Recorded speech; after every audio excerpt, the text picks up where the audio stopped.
Hi everyone, my name is Jafar Asaili, and today I will be reviewing how to assign chiral centers with R and S configurations. I will first introduce the concept of a chiral center, which is a carbon that has 4 different groups attached to it. For example, as seen here, this carbon does not qualify to serve as a chiral center because it has only 3 different groups, the bromine, methyl, and hydrogen attached to it.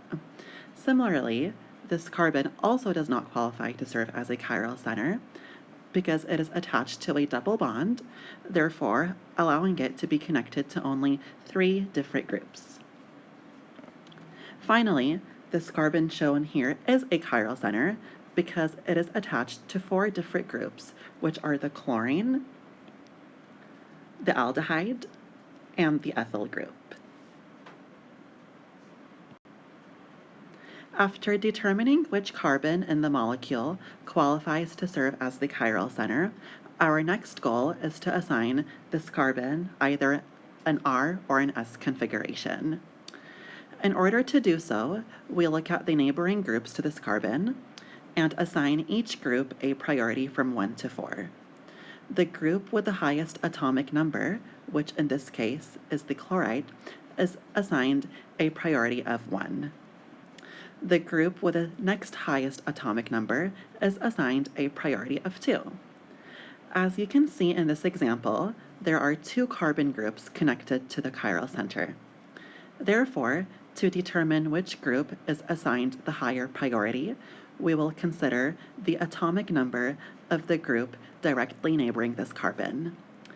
The carbon on the left is connected only to a methyl group, and the carbon on the right is connected to an aldehyde. Therefore, because the aldehyde is higher in molecular weight than the ethyl, it will be assigned the higher priority, and in this case, a priority of 2.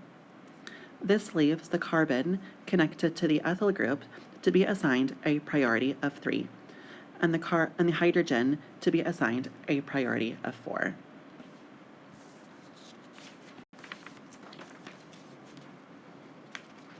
Our next step is to connect these groups with their given priorities. We will draw an arrow that starts with priority 1, heads in the direction towards priority 2, and finally leads to priority 3. If this arrow is directed in the clockwise direction, the chiral center will be assigned an R configuration. If this arrow is directed in the counterclockwise direction, the chiral center will be assigned an S configuration. As seen in this specific example, because the arrow is directed towards the clockwise direction, this chiral center will be assigned with an R configuration.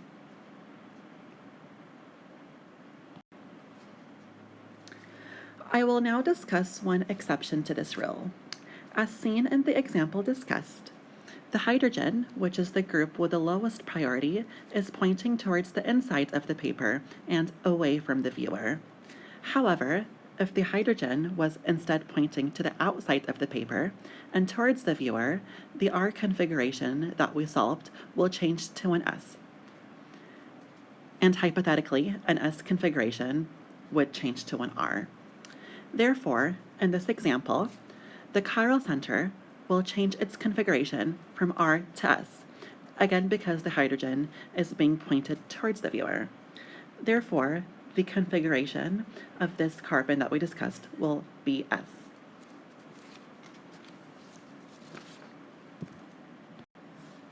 We will now review another example of identifying R and S configurations. In this case, let us first identify the chiral centers in this molecule, also known as vitamin B7. Because this carbon is connected to a double bond, it is only connected to 3 groups, and therefore does not qualify to serve as the chiral center. This carbon, on the other hand, is connected to 2 hydrogen groups, indicating that there are only 3 different types of groups attached to it. The same situation applies to this carbon and to this carbon as well.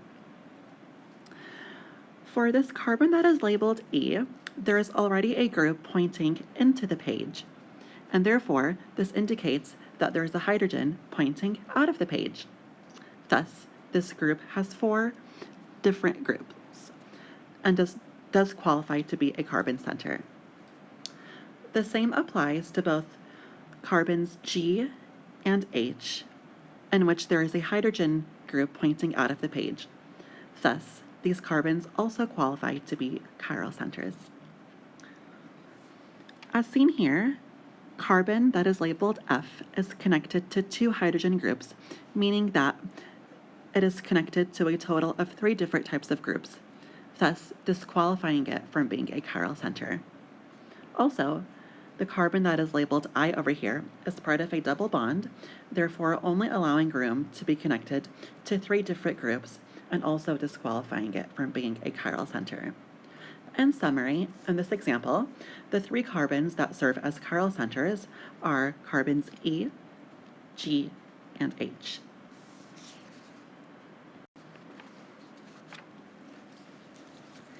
We will begin by assigning each of the neighboring groups to carbon G with different priorities in order to determine whether carbon G has an R or an S configuration.